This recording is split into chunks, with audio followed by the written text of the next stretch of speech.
weeks at our homes, bringing the cosmos to you. Now, tonight, we actually ended up getting a bit of a break in the clouds. And over the last maybe 45 minutes, myself and the other astronomers on the meeting have been rushing to get all of our gear operational to actually try to bring live views to you guys tonight. Now, it's going to be periodic.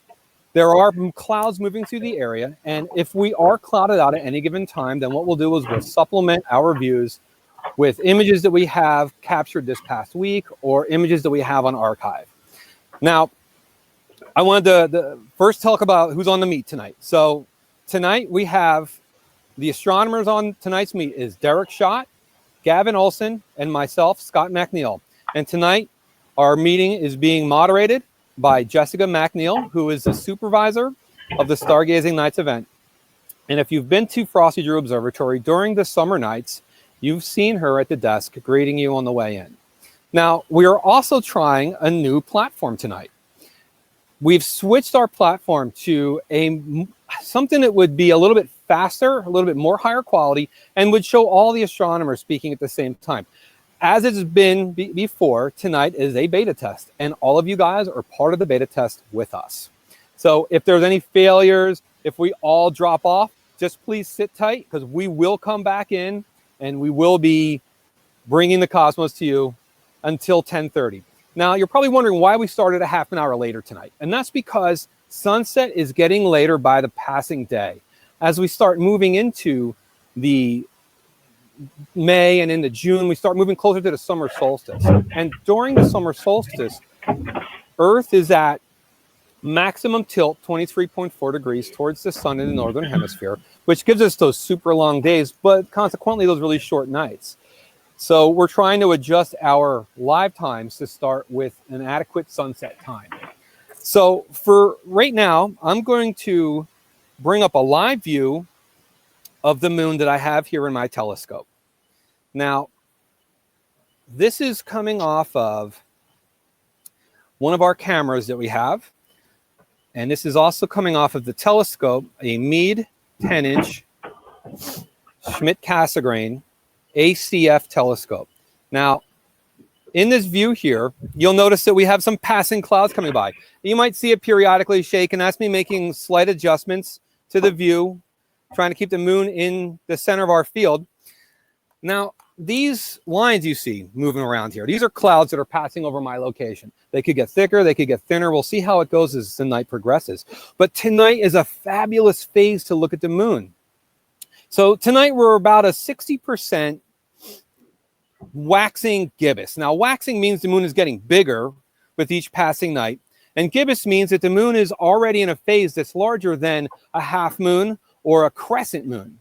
Now, you'll notice this line right here runs along. So this is the sunset line. All of this area here is in sunlight, and all of this area of the moon is in nighttime. And this sunset line, we call that the terminator because it's where light terminates. And along that terminator is where you get all the best features when looking at the moon. So think about it. The moon is very rigorous. I mean, you have mountains, you have craters everywhere. You have basalt regions. You have very few old geological features like little lava domes. And all of this stuff, it kind of gets buried in the sunlight. The more direct the sunlight shines on the moon, like over here, the flatter it looks because you don't get shadows. But along this sunset line, you have a significant amount of shadows being cast. And those shadows allow us to get a detailed view and an accurate view of the rigorous lunar terrain. Now, some craters to notice. This guy right up here. This is called the Plato Crater. Plato Crater is very noticeable by, it's not very deep, but it has a very noticeable rim around it. This crater right down here, this is called Copernicus Crater. Now, Copernicus Crater is a rather young crater. It's gauged at roughly about 160 million years old, and it's young enough where there's still splatter marks around it. You can see a lot of lines coming out of the crater. That's all ejected matter from when this impact had occurred. You also have a lifted edge.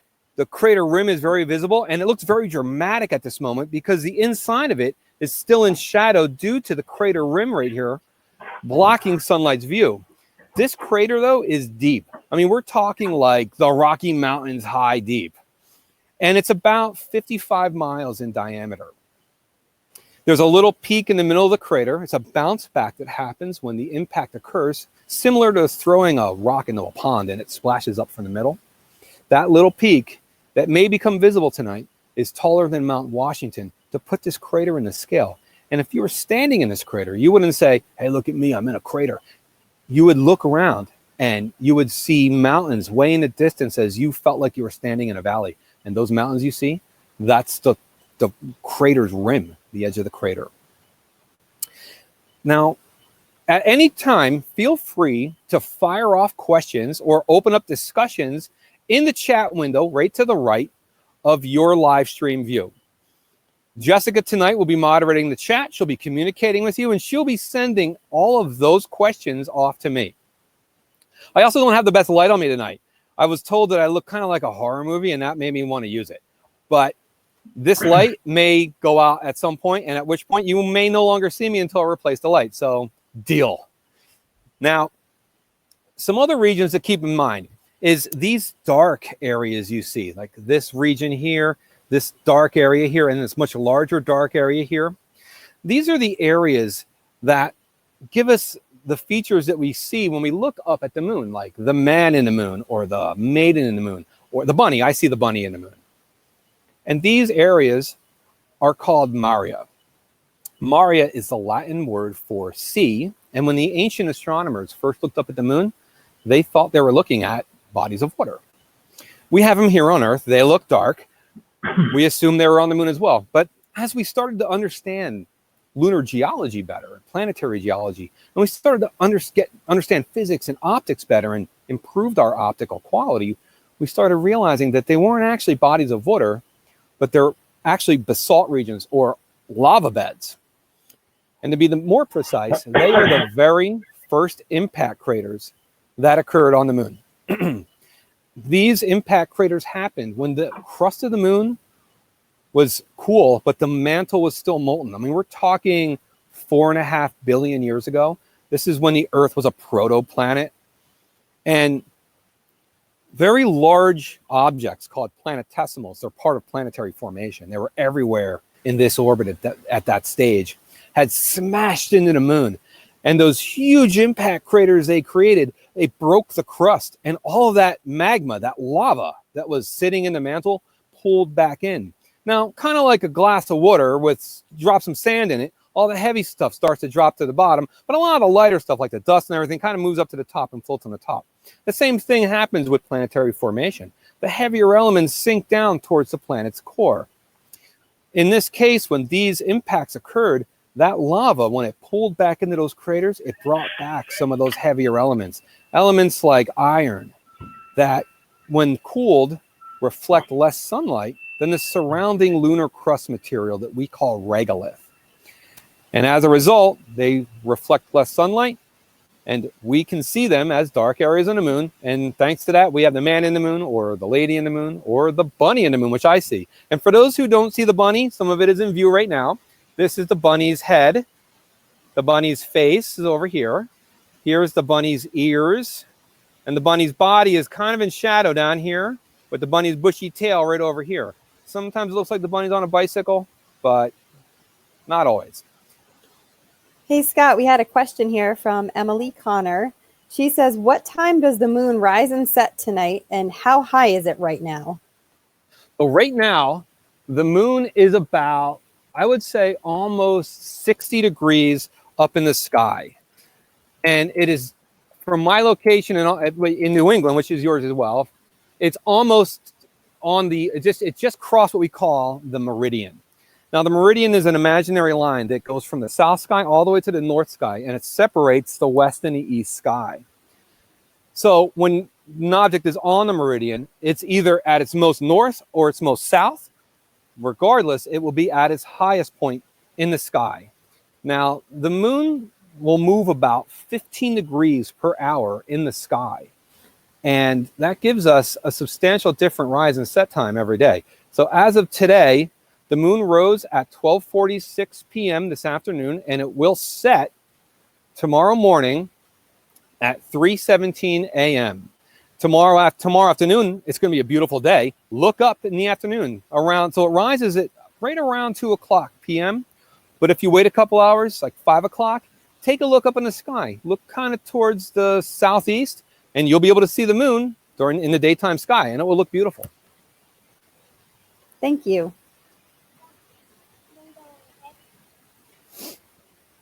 You have any other questions right now? We do have another one, not relating to the moon, but this is from Oscar, and I think Oscar was with us a couple weeks ago. He said, "Can you please explain a protoplanet for me?" Oh, yes, that actually is related to what we were just talking about. So let's talk about just real quick planetary formation. So after the star forms, in this case the sun, there's a whole bunch of matter that's left behind. It's a leftover material from that star formation process, and it's all around that star, and it starts to kind of level out onto a plane around the star, and this is called a protoplanetary disk, or sometimes referred to as a solar nebula. Along orbital parts or orbits in that protoplanetary disk, some of that matter will start to clump together, and it's similar to how the star formed. Once that matter starts to clump together, you're creating little dents in space-time around the star, and those are points of gravity. Those gravity points will start pulling in more of those little pieces of matter around them, and they keep crashing together, and eventually they form into a larger object like an asteroid. These asteroids start crashing into each other and eventually form something called a planetesimal, which is much larger. Once you get enough planetesimals to crash into each other, you start meeting some of the requirements to start working your way towards primary planet. And one of these requirements is called hydrostatic equilibrium. And what that means is that an object needs to have enough gravity and enough mass to pull it in equally on all sides to make it round. The protoplanet stage is when you have an object that isn't fully round. It doesn't completely have hydrostatic equilibrium, but it is getting quite round. And if you looked at it real quick, you would say, yeah, that's round. It's just kind of bumpy. And that's a protoplanet. Protoplanets eventually form into dwarf planets, and a dwarf planet will eventually form into a primary planet. And this is during the stage of planetary formation. It's not going to have, like right now, Ceres in the asteroid belt, or Pluto in the Kuiper belt, they're not going to become planets because planetary formation is already complete in this system. So, Derek, are you rocking yet?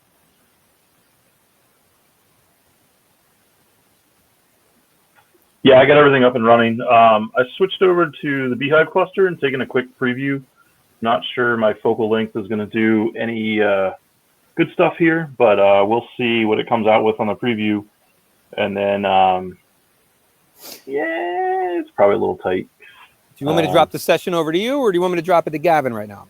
Let's go to Gavin. I'm going to try to find a target that works for my telescope. Beehive might be a little too big. Okay, so we'll go back to the moon in a little bit, guys. For now, we're going to switch over to Gavin Olson. He's one of our astronomers, and he's going to be showing you a lot of images and work he's done over the last year.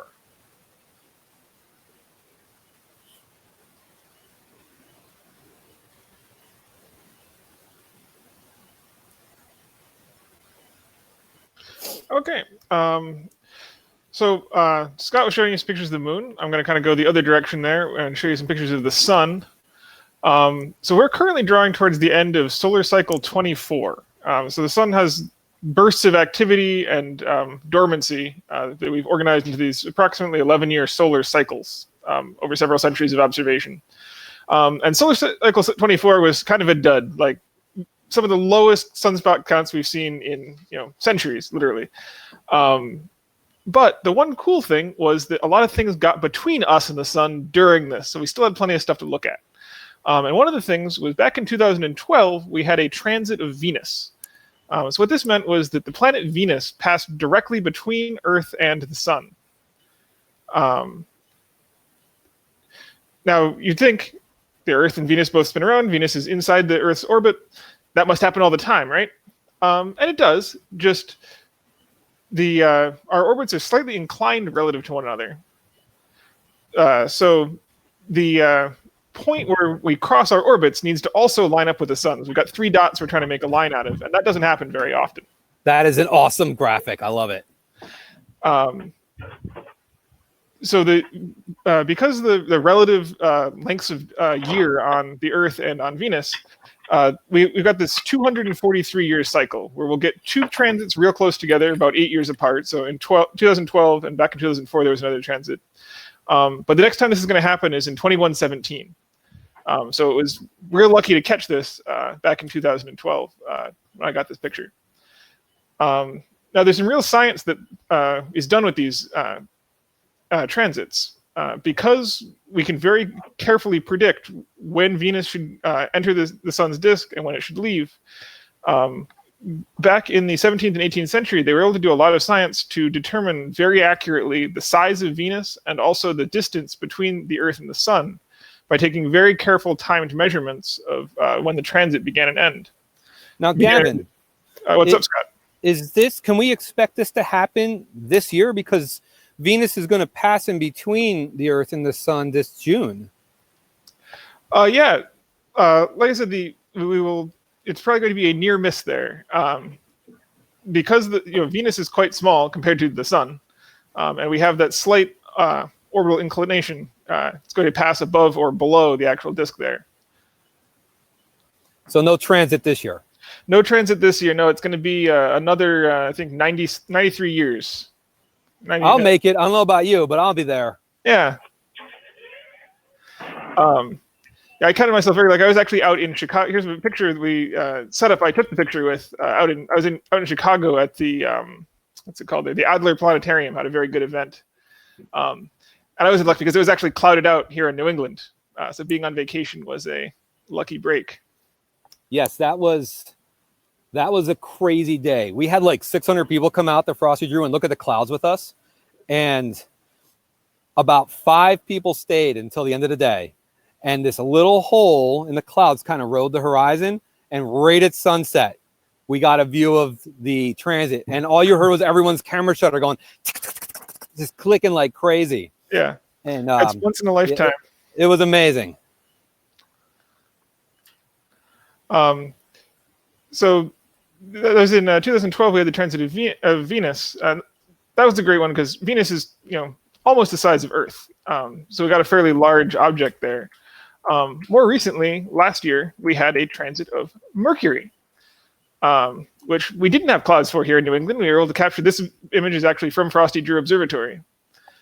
Same kind of situation as with Venus. It needs to be lined up just right. But the relative length of year on Earth and on Mercury means that it happens much more frequently, 13 or 14 times a century. The last time it happened in 2016, it's going to happen again in 2032. So while a less spectacular event, this one happens much more frequently. It's a much easier one to get a picture of. You might see in my image here that so there's a number of dots across here. It's a time lapse of Venus crossing the disk of the sun over the course of the morning. And you might think that line should be straight.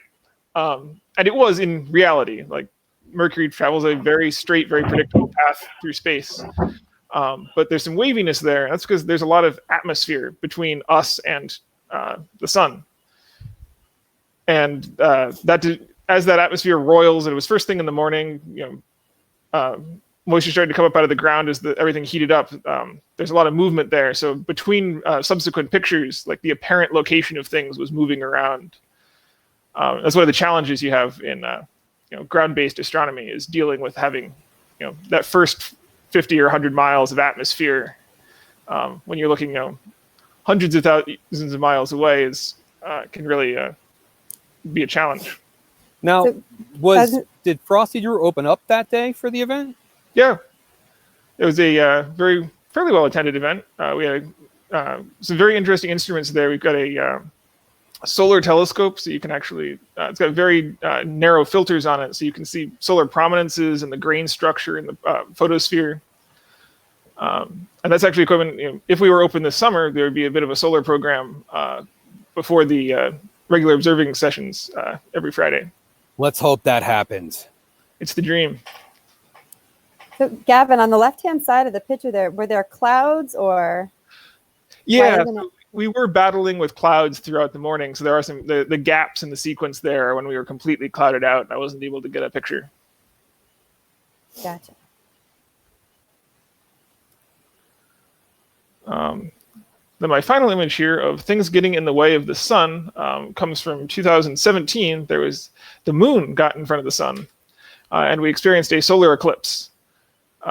This I was able to capture down in Tennessee, which was on the path of totality. Up here in New England, I think we had about a 95% eclipse. So we were able to see the moon cover up almost the entire sun, but weren't quite able to get to this total phase here where you can see the violet prominences here around the edge, and this they call it the Bailey's bead effect, as we're actually seeing the terrain of the moon in very sharp relief as the sun pokes out from behind it. What's the Bailey's bead effect? So as during the eclipse, when the sun is just coming out from behind the moon, similar to like when you see a sunrise over mountains, you'll see like pieces of the sun will come up through valleys, but parts of it are still occluded. You get a similar effect on the limb of the moon, where the features of the moon are breaking up the outline of the sun as it's just coming out from behind the moon. You get a string of what looks like very bright beads or diamonds. Well, that's a great picture. So those are the images I've put together for this evening. I don't know if there's any questions in chat about them, or we can switch over to see what Derek's got in his telescope. There's no questions in the chat. Just Sue says that her family and herself traveled to Tennessee for the eclipse too, and said it was awesome. Oh, cool. Mm-hmm. And then Bo, he put a comment on here that said it looks like an eyeball. Actually, it looks like it was from Allie. Nice. How you doing, Derek? Oh, I'm doing pretty good. Trying to line up on M3, which is a globular cluster right now, and we should have it momentarily. Let's do this. I will jump back to the moon real quick. I've been kind of... Go ahead. When is the next eclipse? The next eclipse for us that's going to be notable is going to happen, I believe it is maybe April 18th. I'm not too sure on the day, but it's in 2024. And over southern New England, we're going to get about between 97 and 99% total eclipse. But if you head over to New York or up to Vermont, you'll be able to see total eclipse. So that's unfortunately it's happening in April.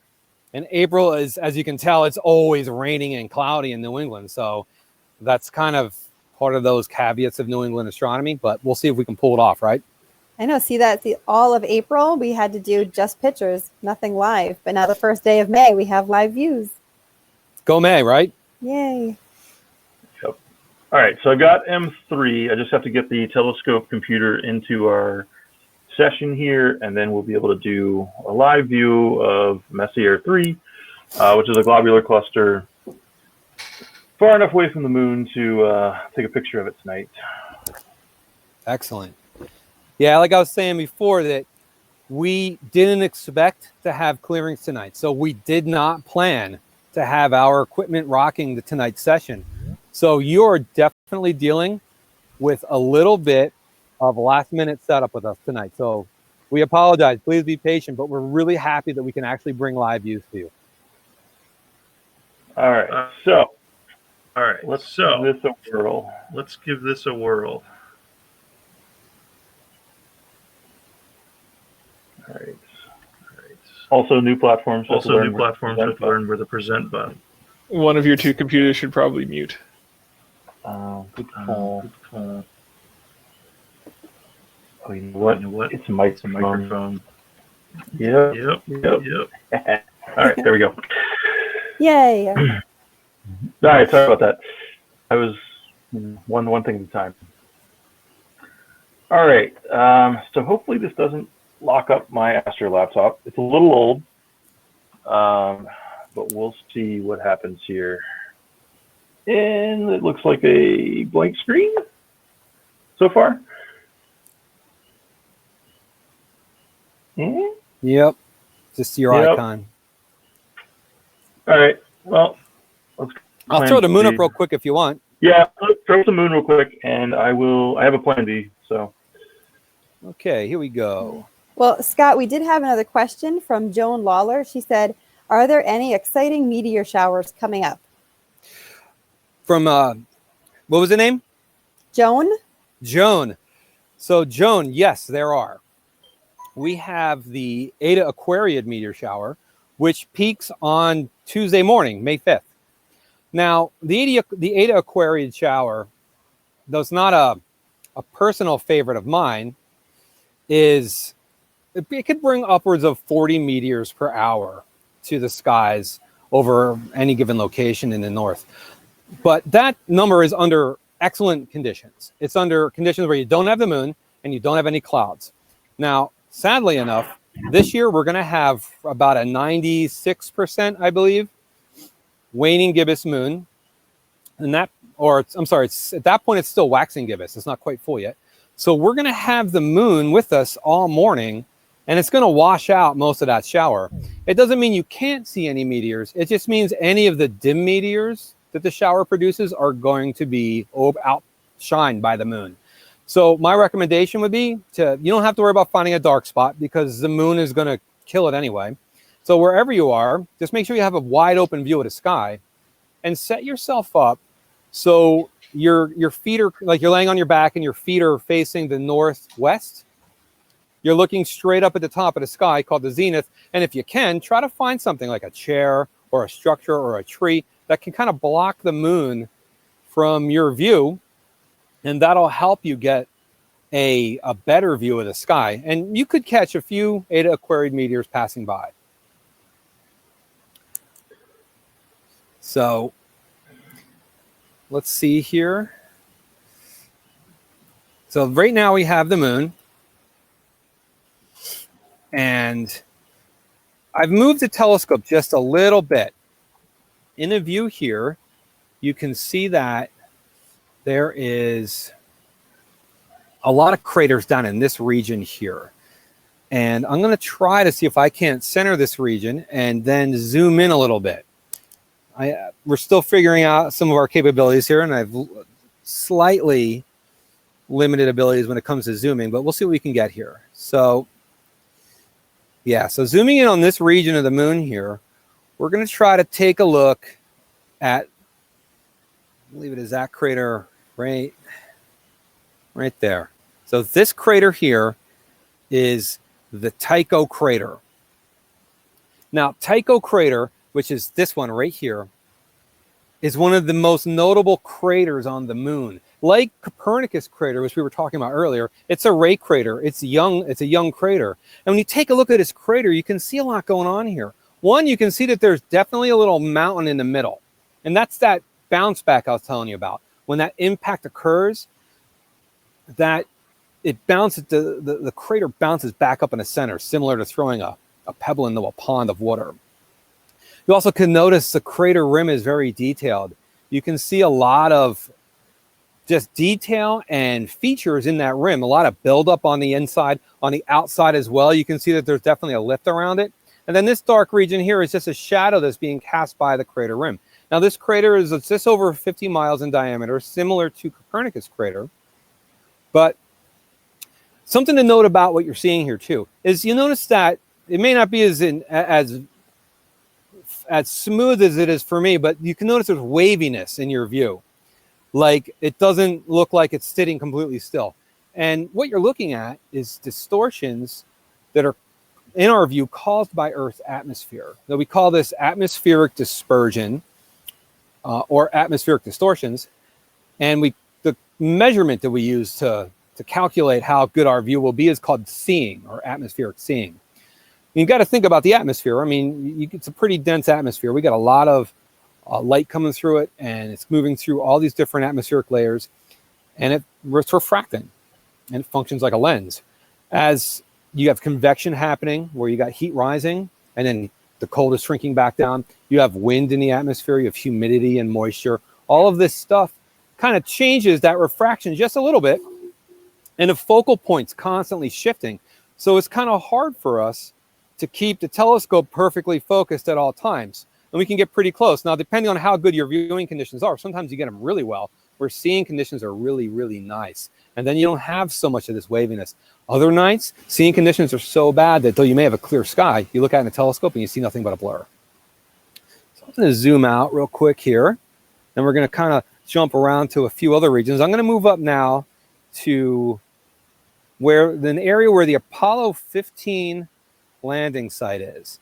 Now, this is right in between Mare Imbrium, which is this Mare here, and Mare Serenitatis, the Sea of Serenity, which is right over here. And the region we're going to look at is right down here.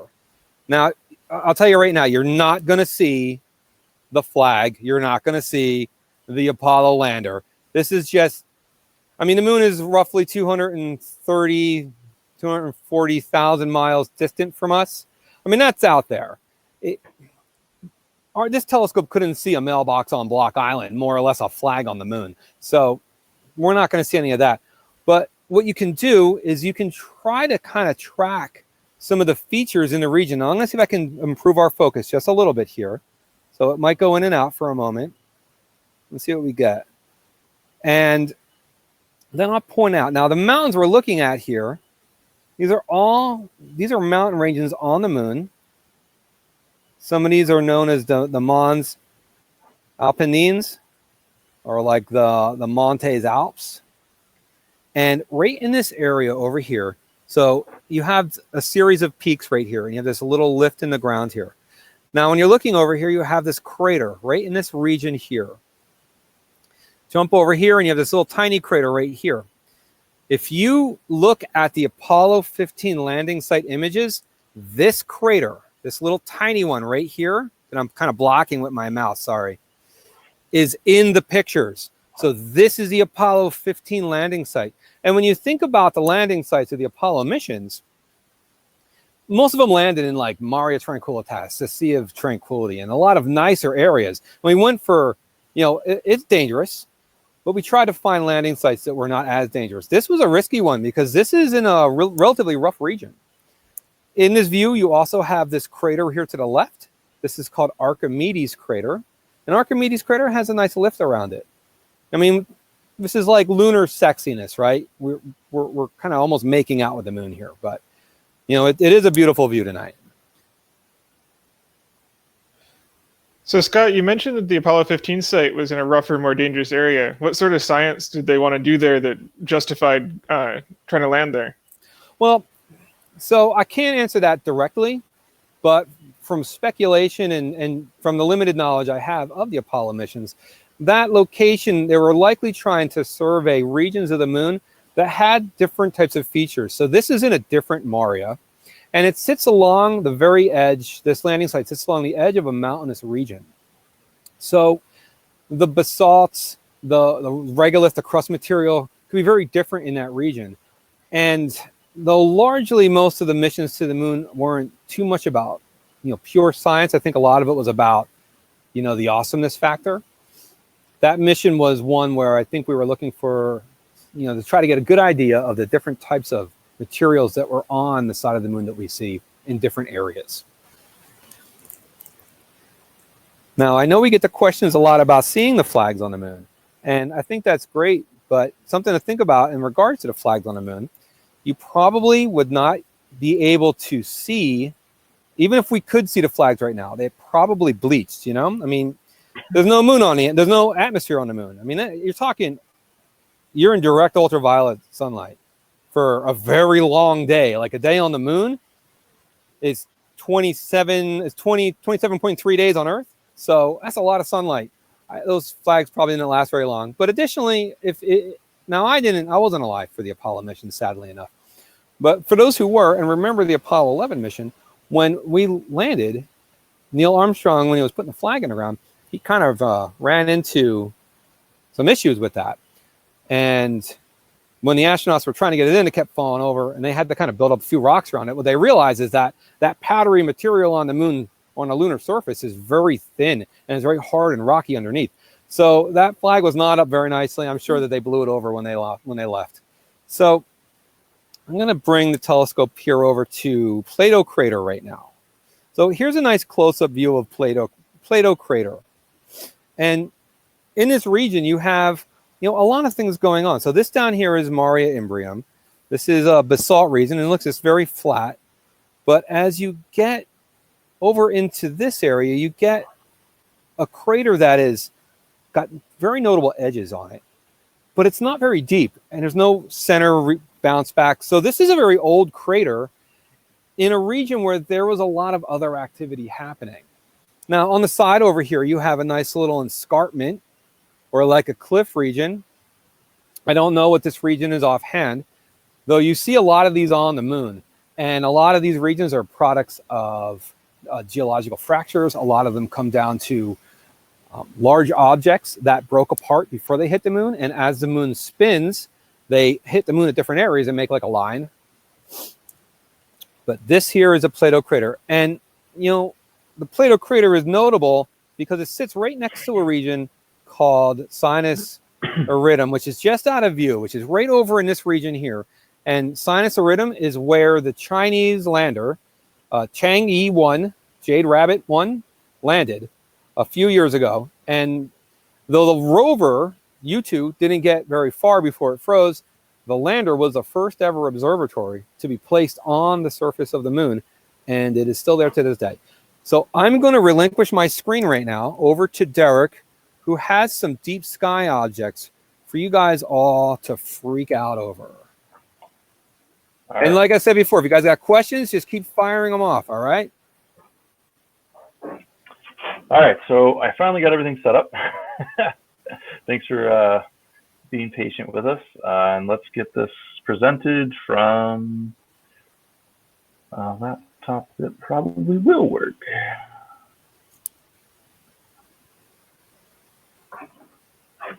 Oh, that's awesome. Oh, there it is. Yeah.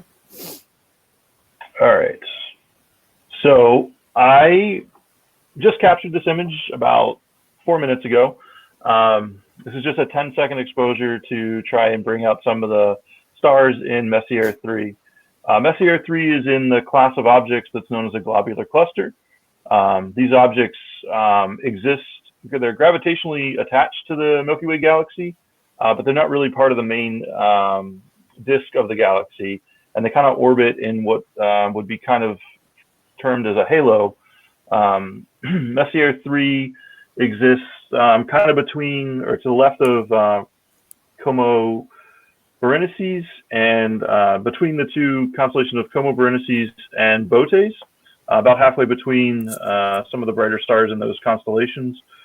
And Botes is kind of a neat constellation. It's kind of an ice cream cone.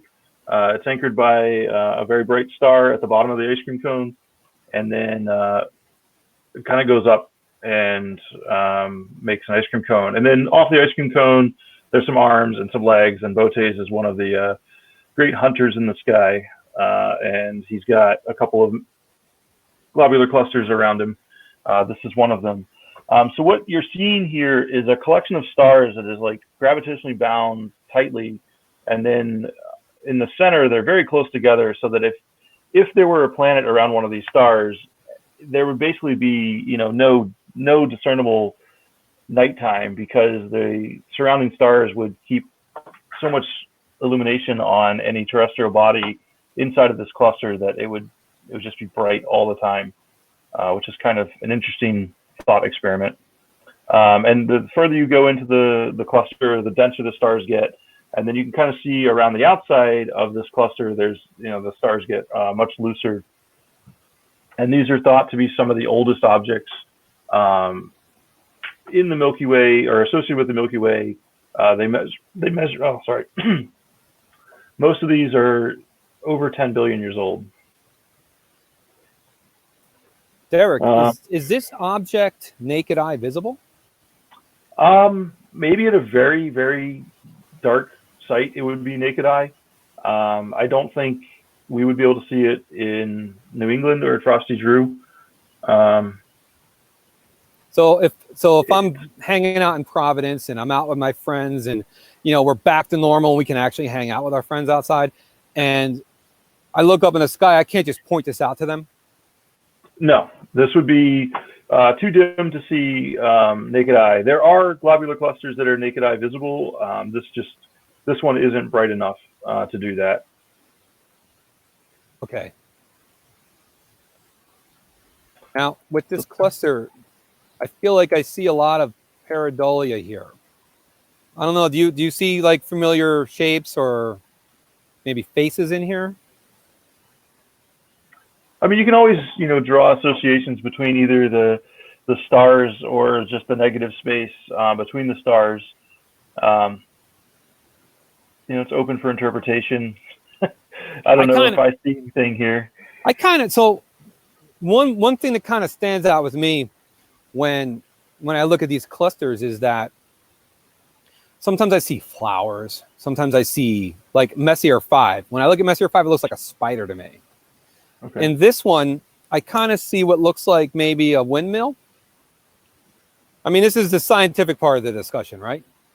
Yeah, definitely. Yeah, I mean, maybe a little bit of a windmill. You got this kind of trail of stars going off to the right here, and then these coming around the bottom, and then you got a few going up that way. So I could see that.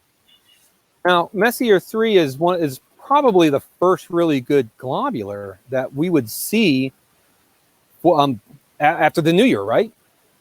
Yeah, this one is just, it's basically right behind the big galaxy cluster that's in Virgo and Leo. Going back to, I was just saying, Scott had said before if we could see this naked eye. Well, Emily Connor, she's asking a question about stargazing in general. What can you do to recommend to reduce light pollution in a community or create small dark sky areas? Always the recommendation that I suggest is make sure that any illumination that's on a structure isn't directly illuminating the sky, meaning that it should have a shade on it so that the light is pointed towards the ground and not up into the sky, basically as a waste. Obviously, the light will always bounce off the ground and go into the sky. We can't do much about that one, but we can prevent the primary emission of light into the sky from the fixture itself. Make it so it has to bounce off of something. That can go a long way to helping darken the skies. Things you could do in your community is you can organize a petition to put together a lighting ordinance. It's an ordinance that will govern the people in your community to use the correct types of lighting. And overall, it's not so much people at home.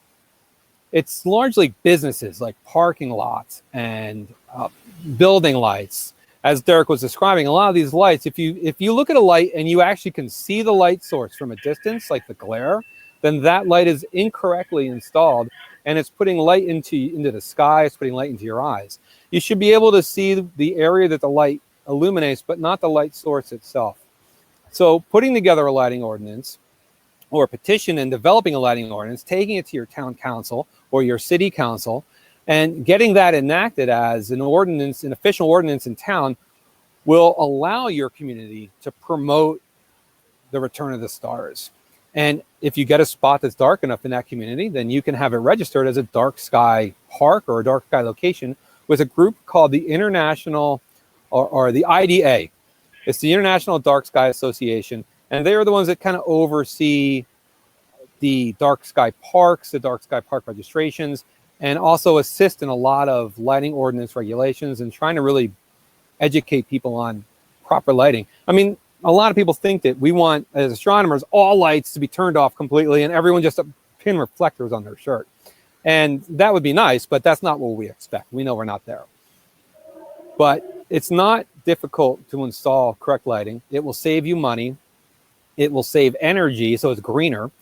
And it will bring the stars back, which, if you think about it, is that view that has inspired so many generations of explorers and adventurers to reach for the stars, to do something great.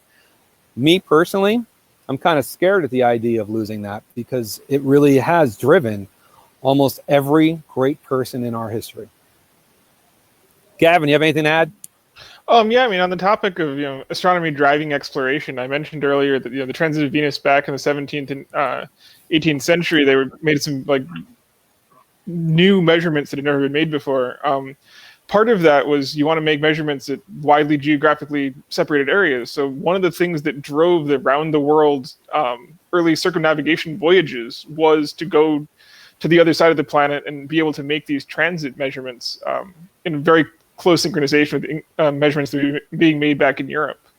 So they could compare their notes and draw conclusions from that. Going along with this, Scott, Ken is asking a question of what's Frosty Drew's dark sky rating? So we measured our skies using what we call as a sky quality meter, or SQM. And what that does is it measures the amount of ambient light over a specific subdegree of the sky and gives you back a number. So our number for our skies is 24. And that was the darkest that we were able to chart in the entire state of Rhode Island. And we did the entire state in a grid on a 5-mile radius basis. Now, there's a Bortle scale as well. I feel like the Bortle scale is kind of subjective, so we don't use a Bortle scale. So if you use an SQM or a sky quality meter, we're 24. But it's sad, but our skies are getting more and more light polluted, and it's not because of things necessarily local. There are a few local issues, but it's largely from surrounding communities, and we call this light spill or light trespass. It's light that's not supposed to be coming into our area from other areas that is coming in, and that's probably lowered our rating since we've last checked.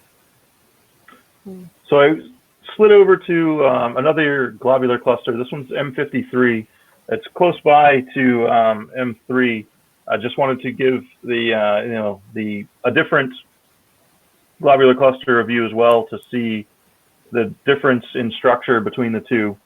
I hope that refreshed on the tab correctly when I dropped the file on there. I see it. So you can see that it's much dimmer and much smaller, and doesn't really have the broad stars that we saw on M3. So either this one is much smaller itself, or it's further away. I do not know. Go ahead, Jess. There was another question about M3 from Oscar Quinn, and he said, when was M3 discovered and by who? Okay. So M3, the M in M3 stands for Messier. And Charles Messier was a gentleman, a Frenchman, I believe, and he put together a list of objects called the Messier list. Now, Charles Messier was a comet hunter. He had a few associates that helped him generate this list. I don't know off the top of my head if Charles Messier was the primary discoverer of M3. He was. I do know he is the one who cataloged it, and this would be the third object on his list. And on that list, there are about 110 objects. When you get towards the end of the list, the objects, there's one potential duplicate and one object we can't find anymore. It's a perfect catalog, but it is a pretty good catalog. And what's nice about it is it's a lot of fairly bright objects that we as amateur astronomers can use to navigate, the skies and look at things while we perform our hobby. Now, a good thing about Messier 3 too is Messier 3 was discovered by Charles Messier, and though it's number 3 in his catalog, it was the very first object that Charles Messier had discovered, and he discovered it in, I think it was May 3rd, 1764. So we're coming up on the anniversary in a couple days. Cool. Yeah, check that out. 3 days, 2 days from now. Wow, it's May 1st. How did that happen? Been locked in my house too long. Yeah. It's all of us. Yeah. I don't know about all you guys watching tonight, but I am not a homebody. I have to get out every day, and I have my daily freakouts. So every day I have a freakout moment that my wife and my kid are like, oh my God, here he goes again. So if that happens to you, I feel you.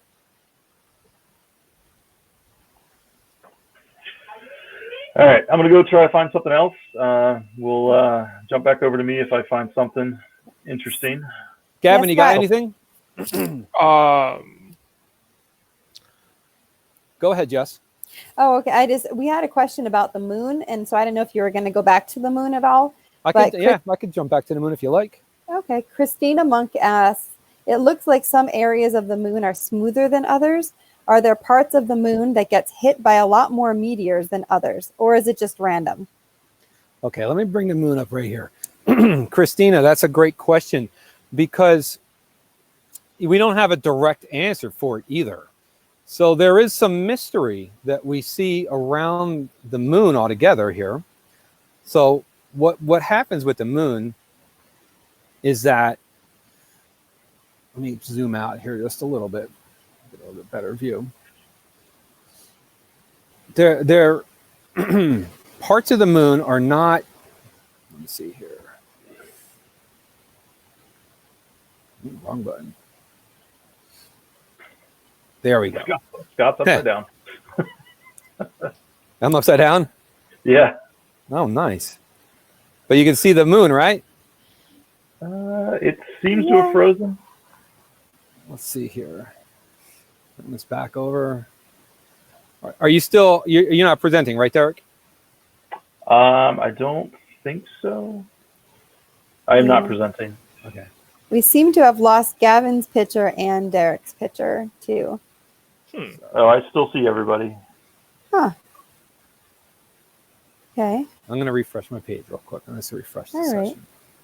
I might have to Oh, jump back Gavin in. just went away. Now he's back. I just rebooted my camera. Did that fix it? Yes. All right, I'll be right back. Okay.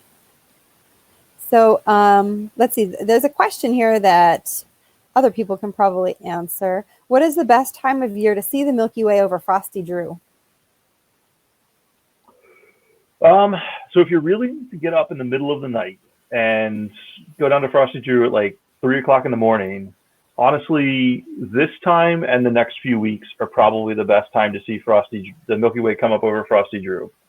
And that's because the middle of the night is some of the darkest sky that we'll get, because a lot of the lights that communities have, turned on for evening will turn off sometime overnight. Not all of them do. Some of the communities just leave the lights on 24, as long as it's dark out. But some of the lights do get turned off at 1 o'clock in the morning, 2 o'clock in the morning. So you will get a ever so slightly darker sky in the middle of that, between midnight and sunrise. Later in the year, it's much more possible to see the Milky Way at, a more sleep convenient and compatible time. The Milky Way starts coming up fairly well late June, early July, 10 o'clock, 11 o'clock at night. And that's usually my favorite time to go looking at the Milky Way, because I do like my sleep. I agree with that. So we had a question about the Milky Way. Yeah, what's the best time to view the Milky Way time of year at Frosty Drew? Okay, so hang on one second. So real fast. This here. All right, can I share? Yeah, go for it. All right, let me see here. Hang on. Give me 1 second here.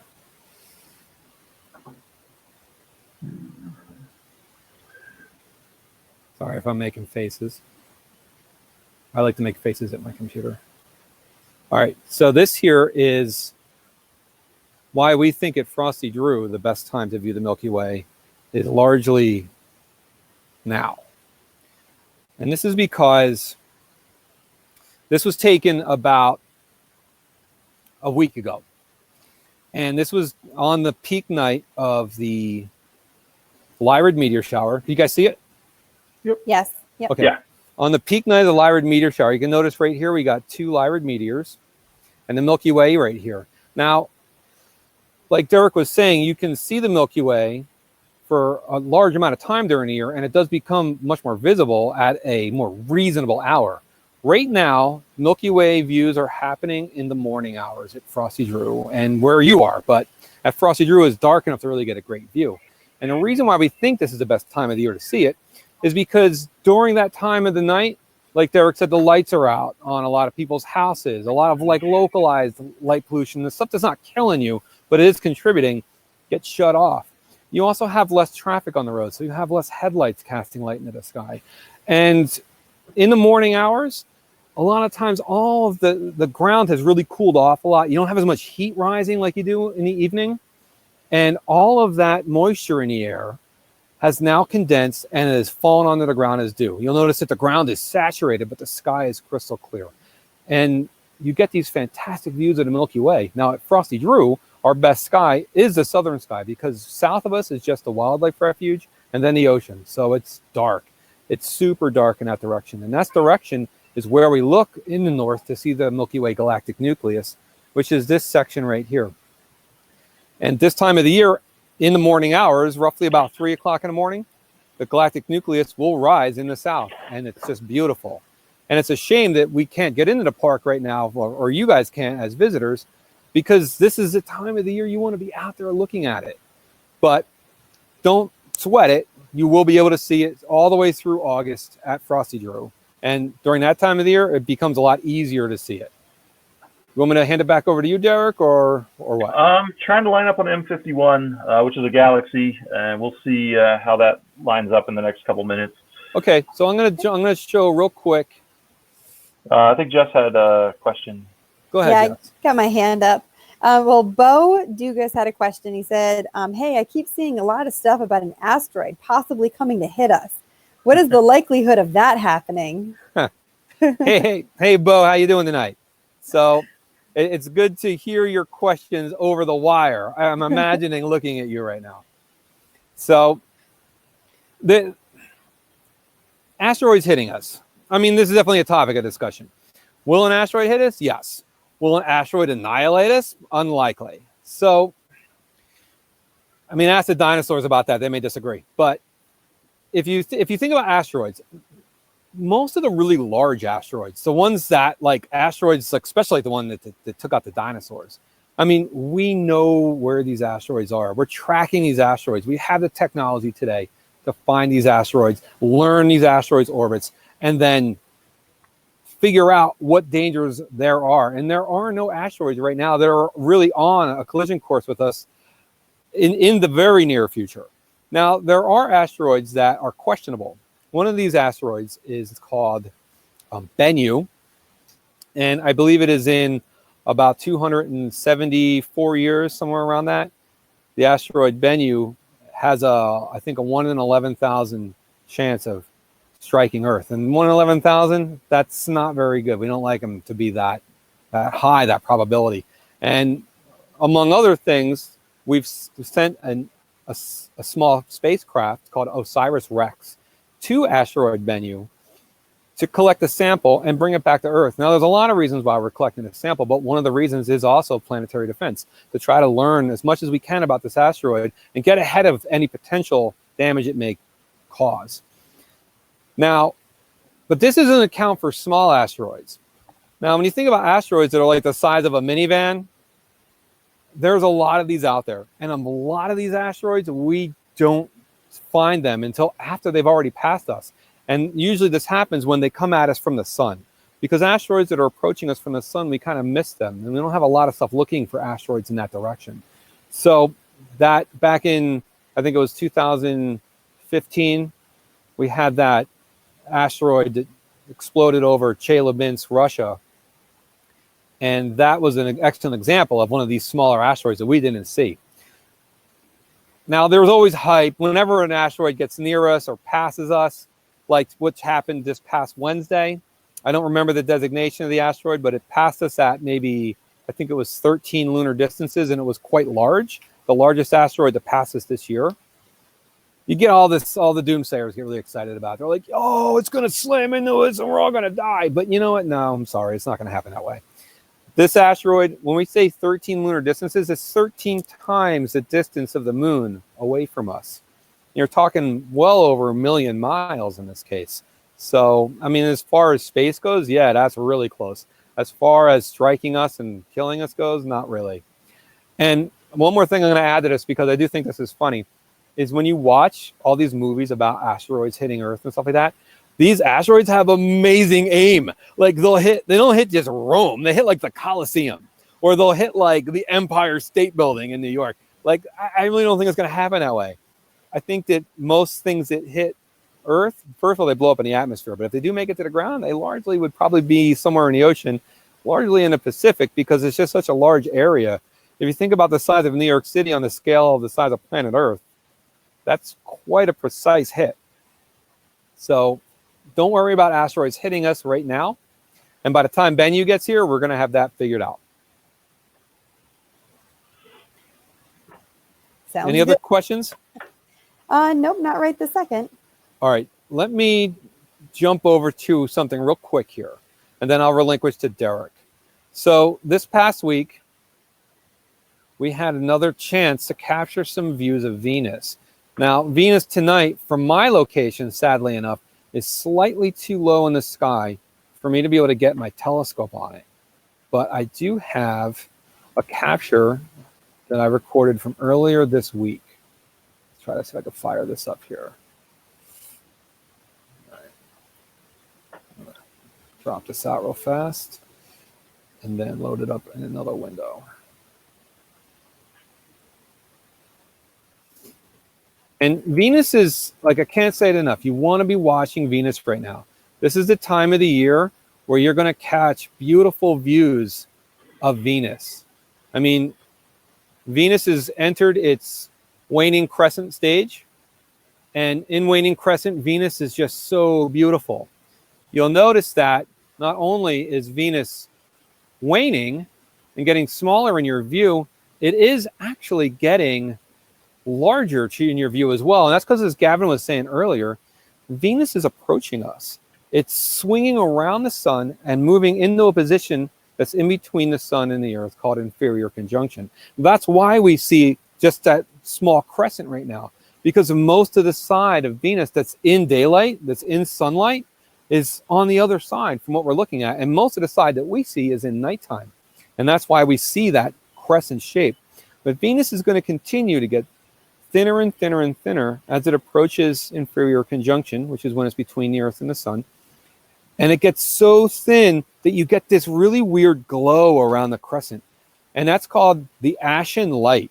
And we're not too sure what causes ashen light, but it's likely a product of Earth's atmosphere and how the copious amount of light coming off of Venus kind of scatters, especially the blue side of the light in Earth's atmosphere. Though it is known, and it's worth taking a look at. Now, what you're looking at here was captured during the daytime with an IR filter or an IR pass filter. But this image was captured also secondarily using a UV filter to try to capture some detail in the clouds that you see around Venus. And I'm going to throw up real fast on the screen, not actually puke, but throw up on the screen a view that this came, the actual final result of that image. Give me 1 second. Crop this off.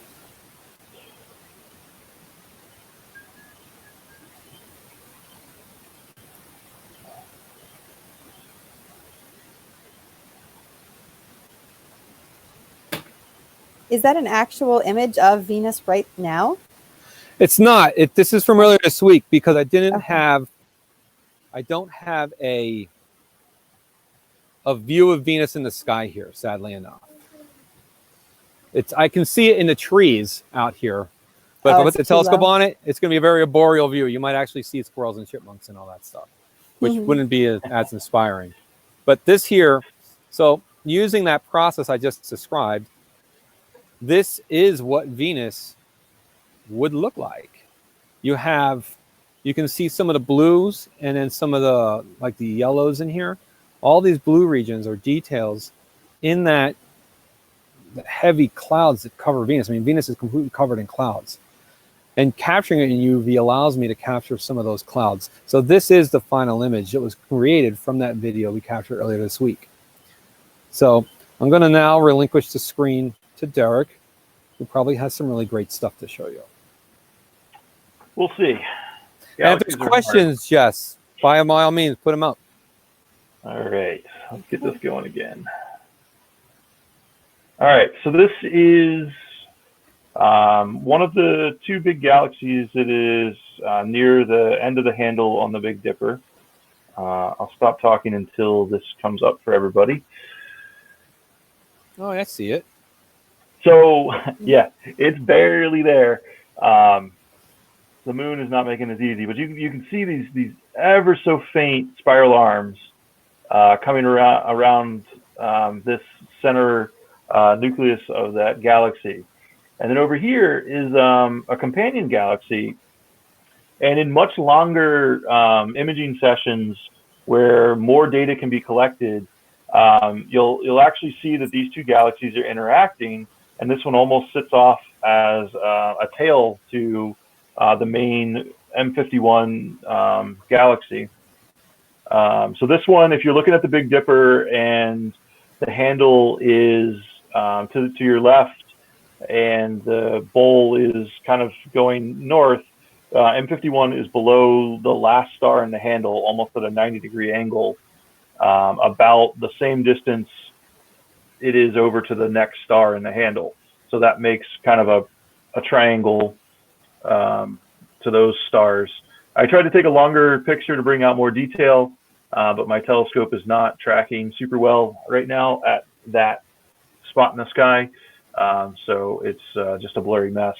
But you know, this is probably the prototypical spiral galaxy that a lot of astronomers, amateur astronomers, like to talk about. And you know, it is all probably, this is about what you would see if you looked at this under, you know, perfect skies in a good telescope. You would start to see those arms at about this level of illumination. You wouldn't really see any more detail than that. So this is probably pretty accurate representation of what we would see looking through an eyepiece on a telescope at this object. Did you point out the galactic nucleus, Derek, of the primary galaxy? If you can see the mouse, it's right there. Yep. Excellent. Now, where's the nucleus of the secondary galaxy? Right over here, a little bit down and to the left in this picture. And I can see some of the spirals around the primary galaxy's galactic nucleus. They're faint, but you can see them almost as like rings around it. Yeah, let's see if zooming works. It doesn't really help us, but... Oh, yeah, I can see them now. Yeah. Jess, you have a question? I had a question coming in from, let's see, let me go back here, about Comet Swan, if we're able to see it this month, from Sue Brackley. Sue? Yes. So, hi, Sue. Comet Swan, its designation is Comet C2020 for 2020, F8 Swan. And Comet Swan will become visible in the Northern Hemisphere probably around May 9th. Now, here's the problem with Comet Swan. Comet Swan is approaching the sun. At its closest point is called perihelion, but it's approaching the sun with an inclination of about 111 degrees. So what that means is that when you look at the plane of the solar system, you know, all the planets are on a plane. Like if you look from the top down, you see the sun in the middle and planets everywhere. But if you look at it on the side, you get the sun in the middle and you get a line of planets. If you looked at the plane of the solar system, also called the ecliptic, Comet Swan is coming in on an angle like this. So Comet Swan currently is below the plane of the solar system. Since we're approaching the summer solstice, and during the day the northern hemisphere is tilted 23.4 degrees towards the sun, that means at nighttime the ecliptic is very low in the sky for us, because at nighttime we're looking very upward as far as the plane of the solar system goes. So we need Comet Swan to get above the plane of the solar system, above the ecliptic, before we can see it. And that will happen on right before May 9th. But then there's another problem. Is May 9th, we're going to have almost the full moon out. It's going to be very bright in the sky, and that's going to outshine Comet Swan. So we have to wait until the moon wanes enough to actually get a good view. And the moon is waning, so it's in the morning sky. And that's when Comet Swan is going to be visible in the morning, because it is on, it's considered western, it's western elongation, which means it's on the western side of the sun.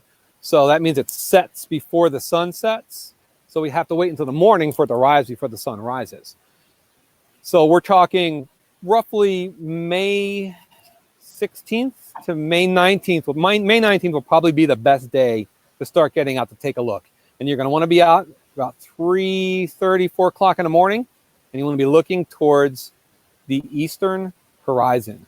Now, we will be posting charts to see Comet Swan once we feel that we're entered a time where visibility is possible. And it's important to note that today, Comet Swan reached a point where it is now naked eye visible from dark sky locations. And it's going to continue to get brighter as it approaches the sun, which with perihelion happening, I think it's on May 27th or 29th. So Comet Swan could become really awesome.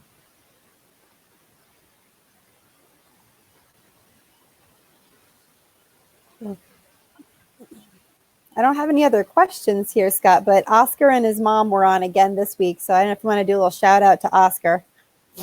Hey, Oscar, welcome back. Now, how old is Oscar?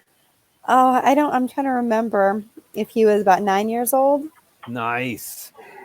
Oscar, like so here's something to think about. We're working at the observatory while everyone has to stay home and the park is closed, and it's really kind of dystopian, which means kind of like almost like the world went through some crazy war and there's only a few of us left. Like the swings just swing empty in the playground and it's really quiet and it's lonely out there, and we miss having all you guys come out to visit, but this is going to stop. Eventually the park is going to open again and we'll be able to have visitors come out and make it a thing every Friday night.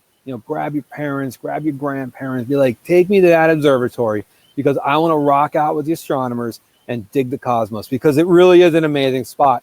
And when you look up at that sky, it'll just blow your mind there. Now, I don't know if you've been there before or not, but we're going to post the moment we realize we can open again on all of our social media. We're going to post to our newsletter, everything.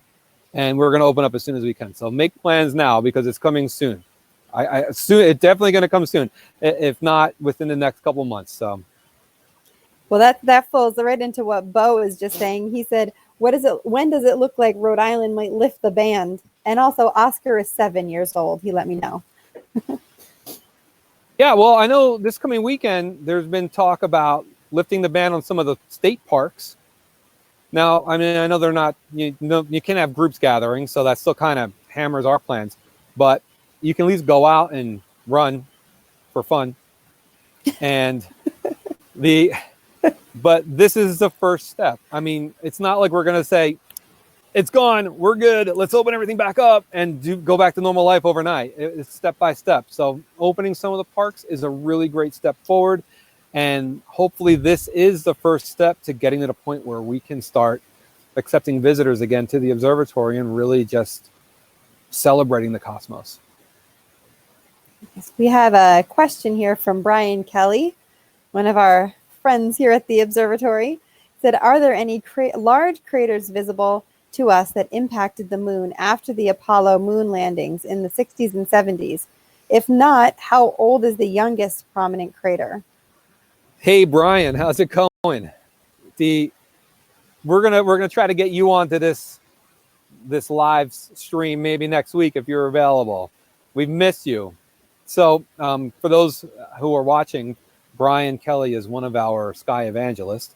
If you've been to the observatory, you've definitely met him, and you probably would remember him instantly by his very awesome personality, his contagious demeanor. Like, he's a great guy, and he's out there with his laser showing you guys everything in the sky. Now, Brian, when it comes to craters on the moon doesn't get hit with the kind of objects that created a lot of the craters that we see today, because this orbit and the overall solar system has really calmed down. There goes my light, so I'm just kind of dark now. And what happens is, now the moon is kind of hit with largely just small meteorite impacts. And instead of creating impact craters on the moon, these small impact sites these small meteors, they kind of chisel away at all the craters that are there already. And this is how we can gauge the age of a crater on the moon. It's how long it's been subjected to that type of chiseling activity. Older craters, they flatten out and they kind of smooth over on the edges, where younger craters will still have a sharp edge around them. They'll still have the peak in the center. You'll still see some of the ejected matter. So the second part of your question, the youngest crater that we see today that's notable, I'd say it's probably one of the Ray craters. Now, I'm sure that there are other craters that the Lunar Reconnaissance Orbiter, which is in a NASA mission, it's an observatory that's in orbit around the moon, that has definitely spotted some substantially younger craters. But visible from Earth, it's probably Copernicus crater or Tycho crater, one of the Ray craters, the craters with the ejected matter. Though there was an impact that was visible, a flash, during the eclipse back in 2019, and also one that happened a few years before that, though I do not believe any impact craters had ever been found from those two flashes. We miss you, Brian. I have another battery coming out to you, Scott. Awesome. It's good to have a messenger. Yes, she's awesome. So do we have any views, or do you want me to put the moon back up? I've got Messier and Alcor if we want to Do talk it. about that. Yeah, I always love that absolutely. story. Let me load the picture. Thank you, Unity. All right. And then... Here, can you bring this? All right. So this one is a pretty common one for us to talk about at the observatory itself. Tab go. All right. And then I got to turn my talking head back on. Yeah. All right. So this star is a part of the handle of the Big Dipper. This is actually the star that is at the inflection point that is in the bend of the Big Dipper's handle. And the star here is Messier, and the star over here is Alcor. And these two stars are just far enough apart in the sky that you can see them naked eye if you have 20/20 vision. So these are what we basically call like the limit of the human optical acuity. And the story goes that way back in the day, the would ask people if they could see these two stars, and if you could, you would be an archer, and if you couldn't, you were infantry to stand in front of the archers. After we developed telescopes, we realized that Messier itself is a double star. You can see the B component is above the brighter A component. So that's Messier A and Messier B. And then there's also a C component here, but it's much tighter to one of the two components there that we just can't see. Scott can correct me if I'm incorrect there. And then this one gets asked about a lot, but it's just in a convenient spot to make a very nice triangle in the view of the telescope when we look at the Messier and Alcor stars. So looking at the Messier and Alcor system, there's a couple things to note. One is that this is actually a naked eye visible binary star system. Like you could look up at the sky and actually see these two stars. So as Derek was saying, it's the second star in a handle of the Big Dipper. The next time you're outside, take a good look at that star, and you'll notice that there's another tiny star really close to it. That star is Alcor, which is binary. Now, in reality, though, as Derek was talking about, this is what we call a triple double. So in this view now, you can see three stars. You have the two stars in the middle. It looks like one star, but when you look closely enough at it, you can see that there's actually two there. And then you have the one off to the top left, which is Alcor. And I believe it is. Let me close my chat real quick here. Yes. Oh, no, it's to the left. I'm sorry. My chat was covering it.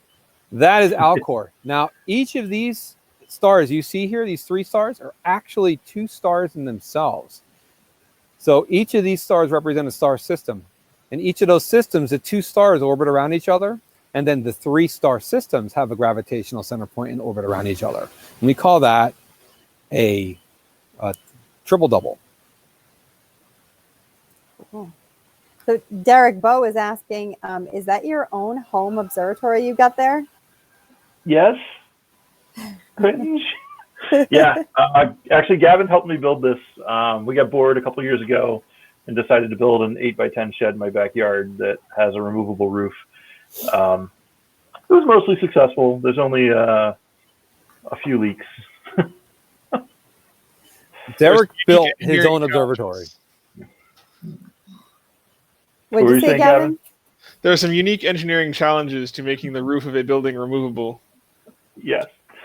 And we ended up making gutters that bring water into the observatory, and I've done my best with silicon to try and limit the amount of water that gets in here. So I'm sure one day I'm going to have to cut a big hole in the floor again and replace some of the decking, but that's a project for another day.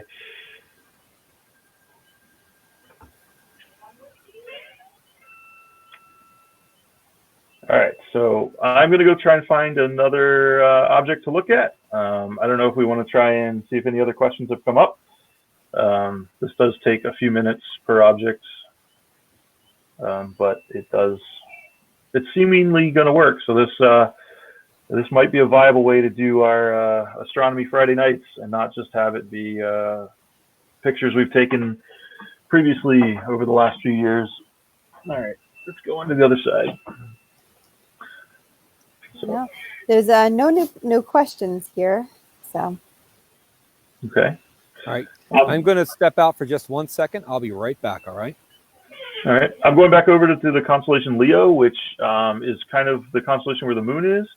And we're going to see if we can do a few things there with some of the cool galaxy clusters that are in the constellation Leo. If you're familiar with the constellation Leo, right now the moon is just above the brightest star in the constellation, Regulus. And then if you go to the east from Regulus, you'll go across two galaxy groupings. The first one is a little bit more spread apart. It's M96 and M95, and then an NGC component that I have to click on to find out. Yeah, apparently not. And M105. So actually 3 Messier objects there in a group. And then a little bit further to the east, near the tail end of Leo, is a galaxy grouping that's very, very close together. It's called the Leo triplet. And that's M66 and M65, as well as NGC 3628. I'm looking at my computer because I don't have all this memorized like Scott does. I guess that's why it's a hobby for me and a partial profession for him. So I'm going to try, with the moon being so close to these, to see if we can get a picture of them. They are quite a bit brighter than the M51 galaxy that we looked at earlier, but it's also much, much closer to the moon. So we'll see what happens.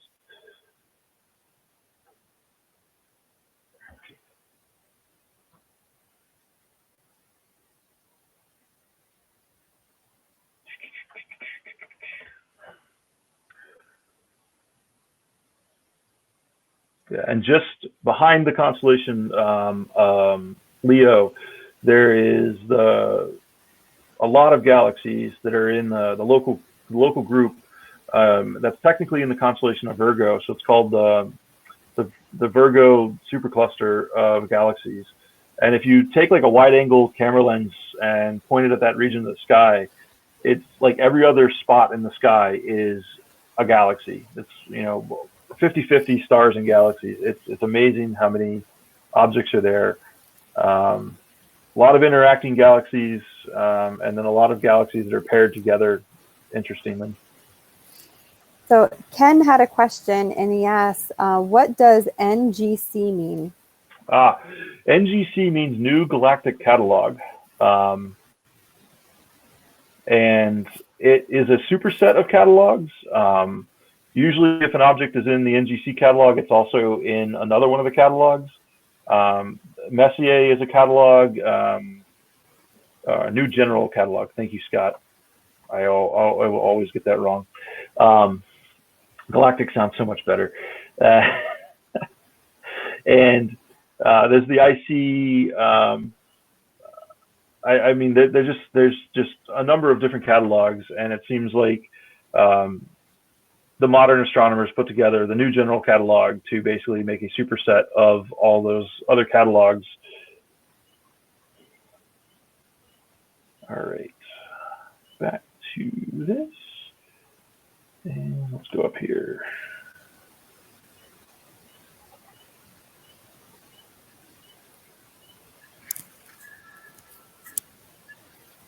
All right.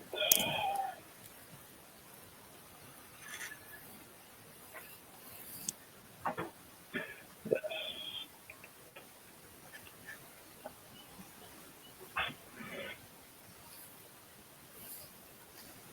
Jessica, do we have any new viewers that haven't seen the moon yet? I'm not too sure. You have to put that question out there. Surfing 1998 says, I also like Galactic Catalog. Just signing on, taking a break from work. Miss you guys. Oh, that's Alan. Alan, we miss you too. We need your contagious positivity and really awesome personality to pick us all up during this time of alienation. Especially for, I mean, you would think that as astronomers, we like the alienation, but I don't. I like people around, and I miss having the team around, and doing things over the computer is great, but I don't know. I feel like it's just not the same.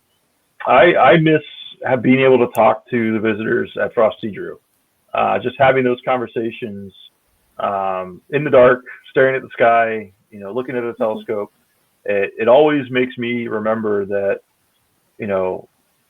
just having a conversation is such a nice thing sometimes. And unfortunately, in this platform, the conversation is very much one way, and we get questions back, but it isn't the same as having, 5 or 6 people standing around just having a conversation about what's in the night sky. So, I mean, you're right. We feed off the public. I mean, yeah.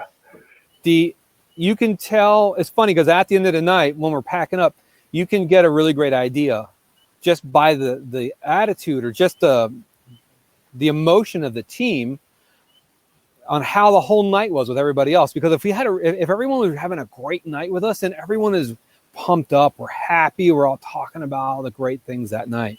Being able to get into those discussions with you guys it's just amazing, and we love it. I mean, if you think about it, I mean, from a cosmic perspective, there's a really awesome piece to that. I mean, when you think about all the stars in the Milky Way galaxy, 200 billion stars at least, this is the only place we know of where we can talk about it. And the universe is in us, just like we're in a universe. We don't live in a universe. We're part of the universe. I mean, when you look at all the atoms in our body, these atoms are just borrowed. They predate us. They're going to live on beyond us.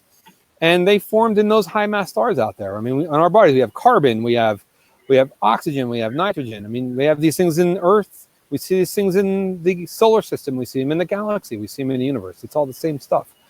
So we are just as much the universe as everything we're looking at. But this is the only place we know of that the universe can talk to itself about itself. It's the only place where the universe can look at itself and be blown away by the beauty of itself. And we feel that every week at Frosty Drew when you guys come out. And just that connectivity, it's really what we're all looking for, isn't it? Absolutely. Okay, I'll bring the moon back up right now. And like I said, we jumped into this really quick tonight because we didn't think it was going to be clear. So we are working kind of bare bones with our view here. And if we can keep up these clear nights, I mean, ideally we'd be back on site, but if we can keep them up for now, and as long as we can't host stuff on site, we will host it here. We're going to continue to improve as much as we can. And we are open for suggestion, please. We're not going to take this as like bad criticisms or like, oh, look at this person giving us trouble. If you have a suggestion, send it to us. By all means, you can send it to astronomer@frostydrew.org. You can also post it you can attach it right to this event listing on our Facebook page, or you can put it right on the event listing on our Twitter post for tonight. I mean, we are looking for suggestions from anybody. And we've got a lot of help too. I wanted to put a shout out tonight too to a good friend of ours, Fabian Santiago, coming at us from New Jersey. He's allowed us to utilize some of his dedicated hardware to run dedicated rebroadcasting servers.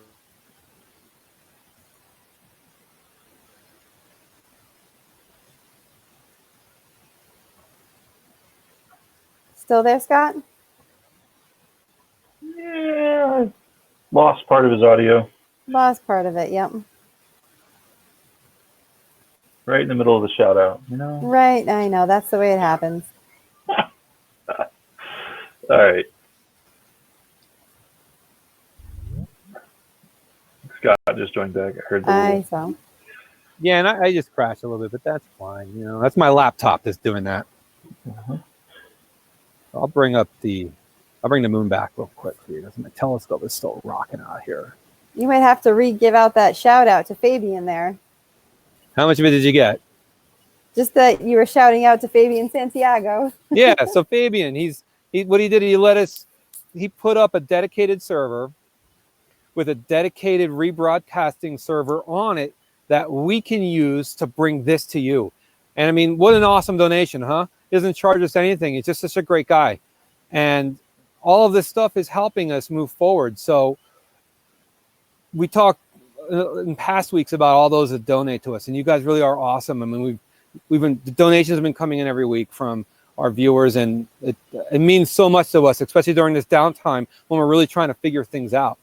And donations of services are just as valuable to us. Donations of telescopes or computers or phones. I mean, there's a lot of things that you guys probably got sitting in your closets that you don't realize that we could use. And like flat panel TVs, all kinds of stuff like that. I mean, these are all stuff we can use in our presentation layer. But like a shout out to all of you guys as well for that awesomeness. And if you're willing to, at any point, you can donate to Frosty Drew just by visiting frostydrew.org/donate. Now, let's go back to the moon, which I have right here. So right now, I'm going to zoom in on Copernicus Crater. Now, Copernicus Crater is a crater that I was talking to earlier with Brian about. And Copernicus is definitely one of the younger craters that we see on the moon. Now, in this view, you can see it just really blazing out right here.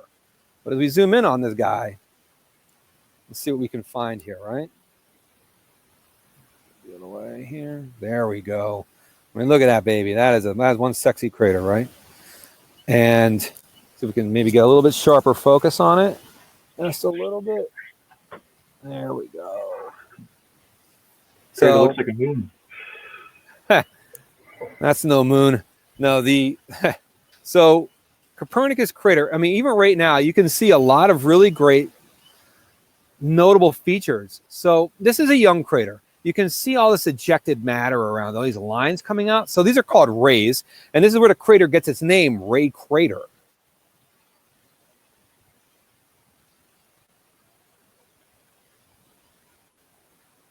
Oh, Derek and Gabby, still there? I'm still here. Yeah, Okay, I'm still here. I think we might have lost Scott again. Yeah, it looks that way. Yeah. My photo capturing program is not responding, but that's on a different computer. Hey, it's back. All right. All right. So while Scott's fixing his, there we go. He's joining us again. Hey, I'm back. By the way, my laptop crashed. Yep. All right. Let's see if we can. I'm going to put up. Or Scott's got the moon back up, so we'll do that. And then Yeah, I'm gonna keep my camera off this time, and just have the live view up of the moon. So and see if that kind of helps. So as I was saying, I'm not sure what the last thing you heard was, is all of these lines that you see here that are coming out from the moon. This is ejected matter. This is still visible. These are rays. So this is why this crater is called a ray crater, because we can still see all of these rays and all this ejected matter. But when you take a look at this crater, you also notice that around the crater, you have a significant amount of detail, like numerous different levels of buildup around the outside of the crater. Inside the crater rim as well, you have like almost different tiers or levels of buildup. If we had a little bit more sunlight coming into the crater right now, we would actually be able to see some of the subcratering or craters inside the crater. Now this crater is, we're gauging it at roughly 160 million years old. I mean, that sounds pretty old, in human time span, but when you think about lunar time span or the solar system, I mean, the moon is about as old as Earth, so we're talking just under 4.8 billion years old. I mean, in that time scale, that's a really young crater. And it's just, it's just a fabulous view of this crater. I mean, you're missing out on a lot of stuff inside, but you can see how deep this crater is and just how dramatic it is. Let me zoom out here. Let's see what we got. So I'm going to swing over now to this large Maria over here. This is called Maria Tranquillitatis, which is the Sea of Tranquility. And the Sea of Tranquility is famous because that's where the Apollo 11 mission landed. The one with Neil Armstrong and Buzz Aldrin and Michael Collins. And let's see if we can get the general area right in our view. Now, when you're looking at the moon, you'll notice that when you look at this Maria here, this is Maria Serenitatis. This is much rounder. This is a bit lighter looking. Maria Tranquillitatis is a bit darker. Now, you notice that there's like a cutoff right here in color, and Maria Tranquillitatis is a bit darker. If we were able to bring out color on the moon in this view, which we can't quite do right now, you would notice that the darker Maria is actually rather blue. And the transition line is right about here. And that means that inside Maria Tranquillitatis, or the Sea of Tranquility, you have a higher amount of titanium deposits in this region. And they kind of show up as blue when we get capture detail. Now, as far as the Apollo landing site, I believe it is right over in this area here. Now, at this magnification, it's kind of hard to see it. It could be over here too, but it's roughly in this general area is where Apollo 11 had landed. So when you're looking at those pictures from the landing site, this is the area that you're looking at. And if you want to see what these landing sites look like, if you want to see what these regions look like, you can check them out online. The Lunar Reconnaissance Orbiter, I mentioned it earlier, it's called LRO. It's a NASA mission, and it's an observatory that orbits the moon. Its job, amongst other things, is to catalog the entire surface of the moon, or map the entire surface. And it has done so. And from its orbit, it can actually see the Apollo landing sites. And it has photographed those sites. You can see the footprints that the astronauts left behind. You can see the equipment that's left there. You can see the lander module. You can't see the flag, but you can see all the stuff that they have there. So I would say check it out, LRO. Now, the moon is something that we frequently bag on at Frosty Drew, because when the moon is out, it really brightens up the sky and kind of ruins our view of pretty much everything else.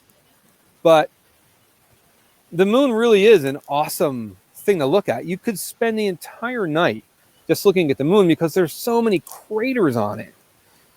And we forget often how amazing the moon is. We also forget something really important, and that is that without the moon, we wouldn't even have been here, because the moon has done a lot of things for us. The moon has stabilized Earth's actual rotation. It exaggerates our tides.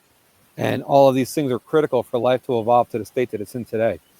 Now, it's also quite important to note right here is all of these craters you see on the moon. The moon and the Earth are together. We form a system. So every day, currently, the Earth is bombarded by about 100 tons of meteorites on a daily basis. And the moon gets hit too. So when you look at the moon, you see all these craters. And you look at the Earth and you say, where's all the craters on Earth, right? So the Earth is definitely the gravitational masser. I mean, the moon is 1/4 the size of Earth, but it's 1/16 the mass of Earth. So Earth is definitely the boss in this situation. So Earth probably gets hit way more than the moon does. So where's all the craters? When you think about the Earth's surface is constantly resurfacing. We have active geology. I mean, we're just tectonic plates floating around on a liquid mantle. And we have a really awesome atmosphere that we love to abuse. And this atmosphere is constantly changing the surface. I mean, you can test this in numerous ways. I mean, you can just go down to the beach, you can stick your foot at the tide line in the sand and watch the next 2 or 3 wave cycles erase your footprint. On the moon, you have no active geology. You also don't have an atmosphere. So the only thing that resurfaces the moon are other impacts. And as we stated earlier, to Brian's question, it's these small meteorite impacts that happen every day that slowly erase those craters from the moon. And it takes millions to billions of years for this to happen. And over that time period, craters that have been subjected to that longer appear to look flatter. So the craters on the moon will last a lot longer than they do on Earth. And that's why you see a lot more cratering on the moon and not so much on Earth. You got something to switch over to, Derek? Do we got any questions, Jess? Nope, no questions. Just, someone was wondering where Frosty Drew Observatory is, and I just let them know it was in Charlestown, Rhode Island. I do have 2 components of the Leo triplet that we can talk about. Awesome. Trying to make a longer exposure to pull out more of it, but we'll see what the moon lets me do. So we'll switch over. I guess it's still streaming. So you should see kind of a pretty gray image, but you'll see a galaxy, which is a faint fuzzy thing here, another galaxy over here, which is this other faint fuzzy thing. This is M66 and M65, and they are 2 of the galaxies that are in the trio of galaxies known as the Leo triplet. And they are towards the eastern end of the Leo constellation, kind of right down the part of the constellation that makes up the back leg. These are visible with a moderate telescope. A Dobsonian is probably the easiest type of telescope to view these in visually. I've shown many people this pair of galaxies many times at Frosty Drew. The third component is part of the NGC catalog and is much dimmer. It was not spotted by Charles Messier or his associates, so that third component did not make it to the Messier list. As far as how far away these galaxies are, or how big they are, I honestly would have to look it up. I don't know if Scott can talk to that offhand, but yeah, that's something, another object in the sky that is up there and we can see with our telescopes. Yeah, these galaxies, I mean, this is another galactic group. It's all part of the Virgo cluster. It's also known as the Virgo supercluster. And these galaxies, I believe the Leo triplet group is about maybe 39 million light years distant, somewhere in that range. I mean, so we bring this up a lot. We talk about light years. And I guess it's important to note, what is a light year? So a light year is a measurement of time. It's a measurement of distance that we use in astronomy, but more so it's a measurement of time. So here on Earth, we measure things in kilometers or miles or meters and feet and whatever. But when we start talking about the great distances in space, that becomes impractical. So 1 light year is the distance that light will travel at the speed of light over the course of 1 year. And it's equal to 186,000 miles per second. And 1 light year is equal to 5.9 trillion miles. But another way to think about this is a light year,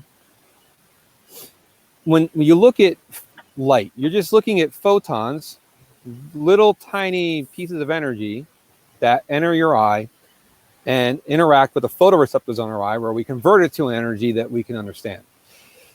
Now, those photons of light, when we absorb them, we see that light or process that light as it looked when it left the object. When here on Earth, that happens so quickly that we don't notice the difference. Everything is in real time for us. When we start talking about space, those distances, it starts becoming very apparent. And 1 light year, an object that's 1 light year away, when you look at those photons, they've been traveling for 1 year since they've left their source to get to your eye. And you look at them as the light looked when it left, so your view is 1 year in the past. So looking at a galaxy that's 30 million light years distant, your view is 30 million years in the past. And to see what it looks like tonight, you'll have to wait another 30 million years to get that view. That's how great those distances are in the galaxy and in the universe. And these are galaxies that are close to us. 30 million light years, that's pretty close to us. The furthest thing we can see today is the cosmic microwave background, which is the afterglow of the Big Bang. And that's 13.78 billion light years distant.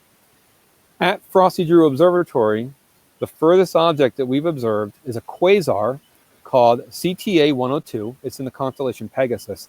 That quasar is 8.5 billion light years distant. And though in a telescope it just looks like a faint star, it was mind-blowing. And everyone in the room was just completely quiet because they were blown away that we were looking at something that light has been traveling for 8.5 billion years just to get absorbed by our eyes. I mean, you think about it, that light left the quasar about almost 4 billion years before the sun even existed. That's amazing. That's the distances we're talking about here.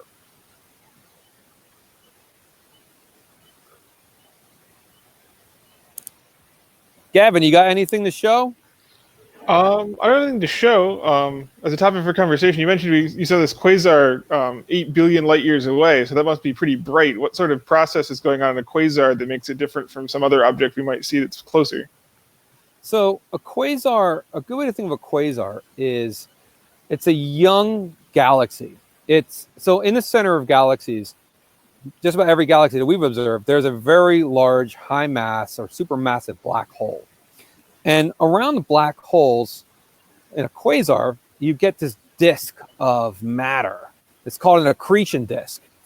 This disk of matter gets very, very hot as it gets around really close to the black hole, and it starts getting closer and closer together, and it emits a substantial amount of light that we can see.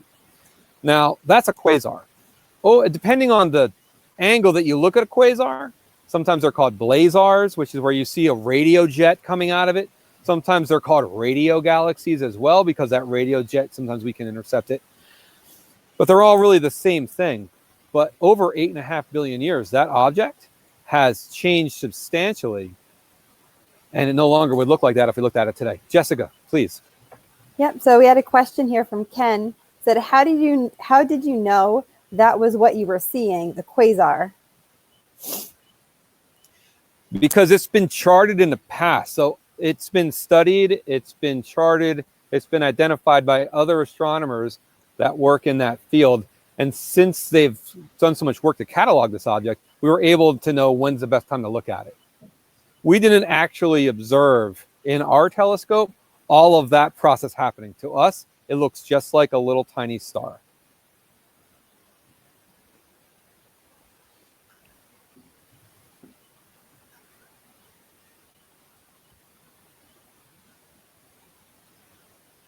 Anybody else have anything?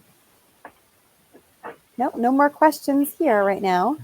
I ended up colliding the camera with the fork on the telescope, so I'm trying to get it back in the position. Oops. Yeah, exactly. Lesson learned, right? Yep. So it's real quick about something about Frosty Drew. So we got a question a couple weeks ago about our namesake, and I mean, a lot of people know our namesake, but not everyone quite gets it. And it's important to note this. So Frosty Drew, the organization, Frosty Drew Observatory and Science Center, is named after this guy named Edwin Foster Drew.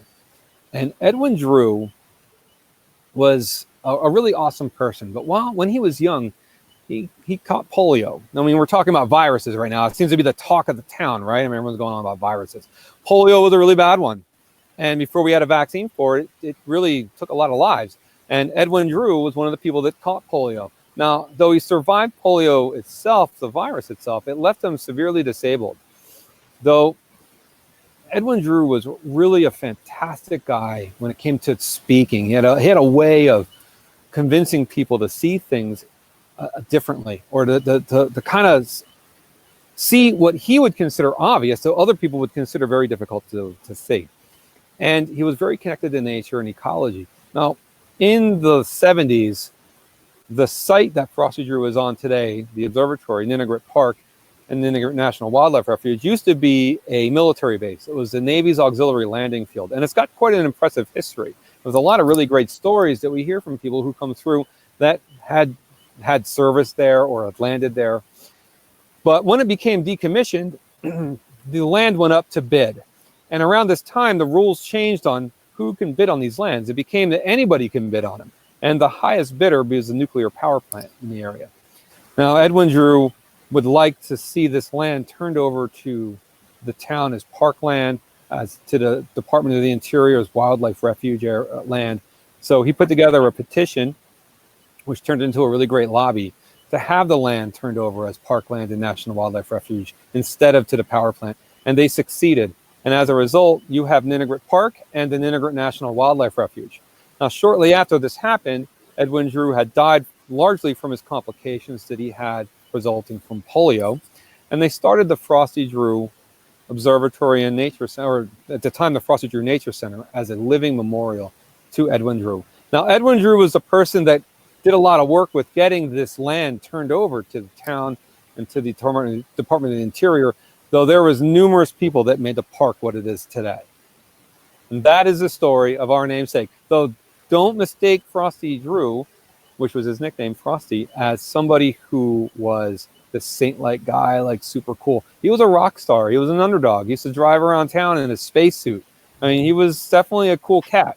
So when we kind of step out there and do some really great things at the observatory and really try to push those limits, we feel like we're living up to the expectations that Frosty would have had with us today.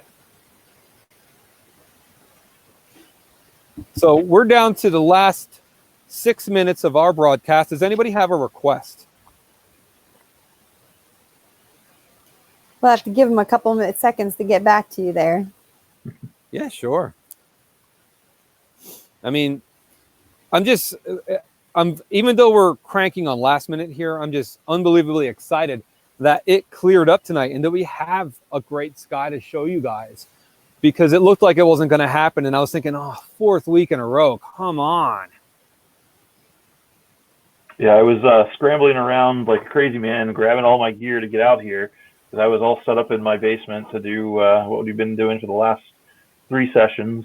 And I was like, wait, it's clear outside. I bet I can set up in 20 minutes. And it was a marathon, but I got there. Having everything I know, like mostly set up already helps. It was the same thing with me. You can ask Jess. I mean, I was running around and hauling boxes out, trying to get everything working. But we're looking at the live sky tonight, and that's awesome. Right. Well, Ken just said on here, he said, thanks for keeping Frosty Drew alive for us. Oh, absolutely. I mean, it's really thanks to all you guys for keeping him alive, right?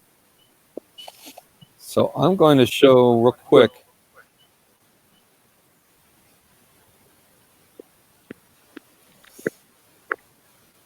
So this right here, this is pretty much the sky I have.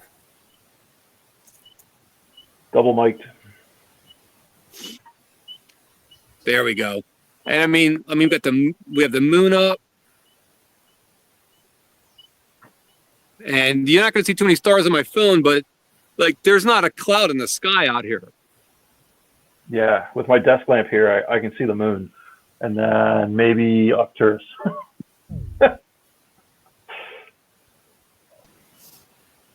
I mean, it really is. It's a beautiful night. So I could throw up the moon real quick right before we jam. And then we'll do a quick closeout. So this is the last view of the moon for tonight. And as we were saying when we first started tonight, the moon gets into some strange times for observing. And the best time to look at the moon is when the terminator, this area right here where the sunlight ends and the shadow area begins, is along all the best craters.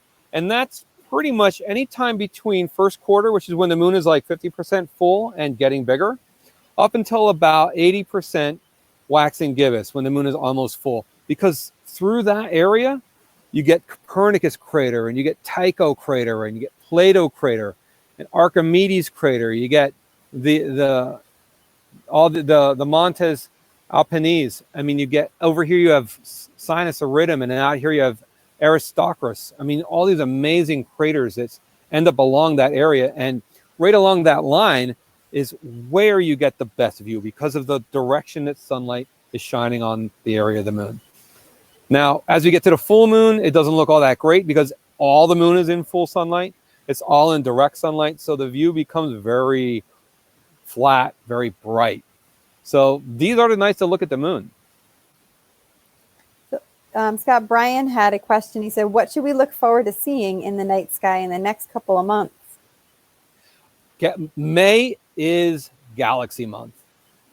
Hands down. When you look up at the sky this time of the month, you have the center of the Virgo cluster just right up at the zenith, at the top of the sky. So if you have a small telescope, this is the time to get out and hunt down the galaxies like Derek's been showing you tonight. You know, like the Leo triplet, or the Black Eye galaxy, or the Needle galaxy, or the Whirlpool galaxy, or the Spindle galaxy. But if you're just out looking at the sky, naked eye, take a look at the moon. Gear up for Comet Swan. I mean, that's coming in about another couple of weeks. Around May 19th, we'll be able to see Comet Swan, hopefully naked eye in the morning. You're going to, the planets in the morning sky are amazing right now. You have Jupiter, you have Saturn, you have Mars. I mean, this is Mars's big year. And the conjunction between Jupiter and Saturn is going to happen all year. So if you're out in the morning, that's what you want to see. You have the Milky Way in the morning sky as well. And every night, the Milky Way is rising just a little bit earlier. These are some of the things you want to be stepping out and taking a look at. You'll also notice that the Big Dipper is almost straight up in the sky right now. And this is the best time of the year to be looking at the Big Dipper. So constellation spotting is really good. You have the bright star Arcturus, which is rising in the western sky and getting up pretty much overhead right about 10:30, 11 o'clock. You also start seeing the Summer Triangle is going to start moving into the sky over the next month. And you can see it right now if you're out around midnight, rising in the east. So there is a lot of really great objects of view. And we're going to close up right now, but I wanted to note that we're so happy that all you guys were able to join us tonight. We will continue to live stream in any way we can, and we're going to be bringing in special guests as well until we can open our doors again at Frosty Drew. We're working really hard to try to keep everything functioning, and we're really pushing to open up as soon as we can on site. We miss you guys. We're so happy that you're here. And please, if you guys had a great night or learned anything awesome tonight or just like what we're doing, visit us online, frostydrew.org/donate, and donate anything you can. It helps us out, and that means that you're supporting Frosty Drew offering free public stargazing weekly, year-round to anybody who wants to come out and observe with us. We love you guys. We totally miss you guys, and we can't wait to see all of you guys again. And we will all be online waiting for you to come and hang out with us. So thank you, and we'll see all you guys again soon.